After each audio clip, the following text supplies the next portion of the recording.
right now at 6. It's always great to save a little bit of money. The new bottom line for PGE customers as data centers are forced to pay up. Then, the Portland company tapped to help with one of President Trump's controversial construction projects. And later, they have the food. Just so they have a second option, not just the lunches in the park. So why is a local nonprofit struggling to reach the hands of kids who need it? But first, to our top story and some relief on the way for Portland General Electric customers. Thank you for joining us. I'm Christine Pedawane. And I'm David Molko. That's after a decision that lowers bills for most people, but jacks up rates for data centers. Joe Ranieri's live in Northwest Portland. So, Joe, walk us through the savings here. Yeah, David, it's not a major savings, but residential customers will be saving just over 1% starting next month. Meanwhile, small businesses will be getting some savings as well. The people who won't be saving anything, they'll be seeing a big increase, will be the data centers.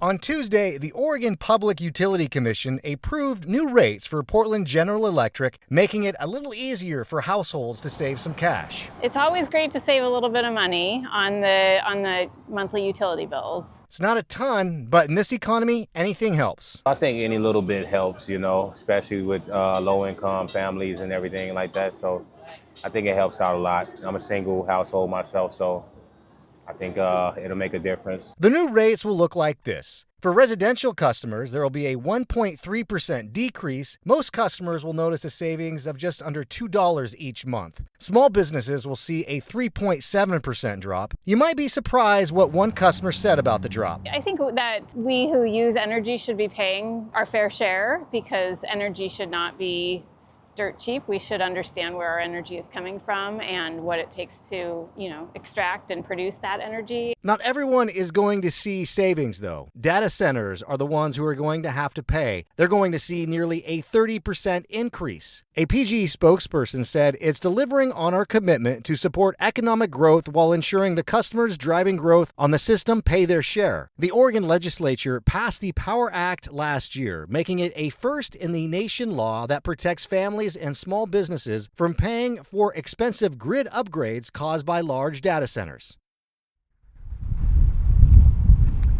Now, those new rate effects take effect starting tomorrow, and customers will notice the decrease or the increase, depending on who you are, starting next month. David, Christine, back to you. Quick turnaround on that change. Joe Ranieri reporting. Thank you, Joe. In your headlines this evening, we're learning more about the final survivor of the Nippon Dynawave paper mill blast who is still in the hospital. Kurt Drose's family, apologies if we're mispronouncing, released a statement through the Paper Workers Union thanking the community for their support. They say he faces a long, difficult, and painful recovery, but say he's making progress. The union has also organized a fundraiser to support all affected workers and their families. 2 Portland police officers were hurt while arresting someone early this morning. Body cam video shows the officers begin to put the trespassing suspect in handcuffs. Then police say he fought back. The scuffle happened near Northeast MLK and Mason Street just before 2 o'clock this morning. It lasted about a minute before officers got the suspect under control. 2 officers went to the hospital for treatment, but the Bureau is not saying how badly they were hurt. The suspect was arrested for assaulting public safety officers, among other things. Portland police say more victims have come forward accusing a man of child sex abuse. 61-year-old Daniel Eggleston from Boring, Oregon now faces 2 new charges. That's in addition to those related to 3 original victims he's accused of abusing, one over the course of 9 years. Detectives also believe there may still be other victims. The Oregon Health Authority just announced over $97 million in grants to help support rural health care. The grants are designed to strengthen local services, attract new staff, and make sure people can get the care they need closer to home. The funding comes from the Rural Health Transformation Program that's created by the One Big Beautiful bill. But that same bill also cuts about $15 billion in federal funding for Oregon to provide health insurance and food benefits. And a heads up for Max riders, a major project is about to get underway at the Tillicum Crossing. Crews will be making improvements to parts of the bridge deck Thursday through Sunday, like deep cleaning the tracks and removing years of debris. Hopefully it's not years. It'll disrupt Max Orange Line service with shuttle buses connecting PSU to Southeast. Officials say there may also be times when the bridge is closed to cyclists and pedestrians. Matt? All right, David, a great day to be out there walking or riding with the sunshine and the pleasant temperatures. It's a bit windy out in the gorge. We're getting gusts to 31 miles an hour in the Dalles, and that is a fire weather concern. We've got red flag warnings for dangerous fire weather conditions for the eastern part of the gorge and right on through the Columbia Basin, clear up to the Canadian border, basically. It's for that combination of wind, low humidity, and very, very warm temperatures. This will expire at 10 o'clock tonight. Now, there have been some thunderstorms farther south.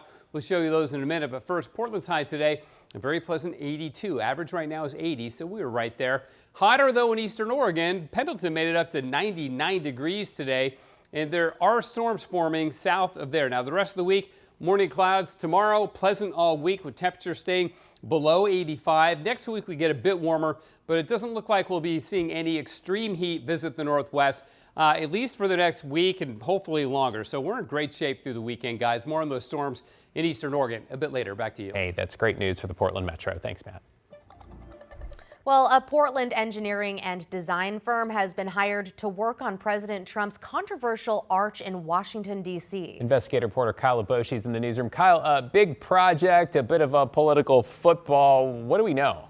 Well, the Portland firm OTAC was awarded a federal contract worth up to $500,000 by the National Park Service. Records show the work covers Memorial Circle in Washington, D.C. That's where President Trump wants to build an arch to mark the 250th anniversary of American independence. Early designs show a structure more than twice the height of the Lincoln Memorial, topped with a gold statue. No one at OTAC's office in downtown Portland was available for comment, but in an email to KGW, the company said its role is limited, helping the Park Service document the arch's impact on historic sites and reviewing compliance paperwork. The firm says it has no role in the arch's design, construction, or any final decisions. The project has drawn opposition from preservation groups, veterans, and members of Congress. Critics argue the arch would obstruct views, and the project needs congressional approval it doesn't have. According to the National Park Service, the Trump administration aims to finish the arch within the next 2 to 3 years.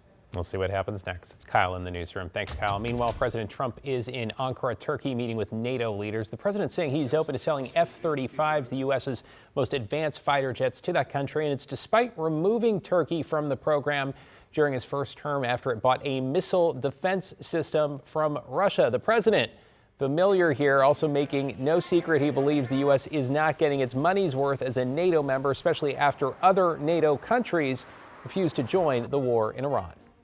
I was very disappointed with NATO, and frankly, if it weren't held in Turkey, where my friend happens to be a very strong leader, a very strong person, it's possible that I wouldn't have attended.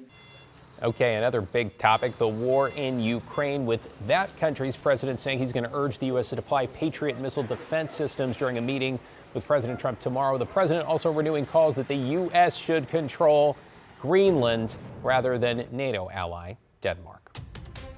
Developing tonight, emergency repairs are beginning on a high-rise under construction in New York City after it showed signs it could collapse. Take a look at this video taken inside on the 21st floor showing steel supports bending as the ceiling sags. Calls about the building first came in this morning as people outside noticed bricks falling. At least 9 neighboring buildings were also evacuated. Fortunately, no one has been hurt in all this. The building, though, is part of the city's largest office-to-residential conversion project, turning Pfizer's former headquarters into luxury apartments.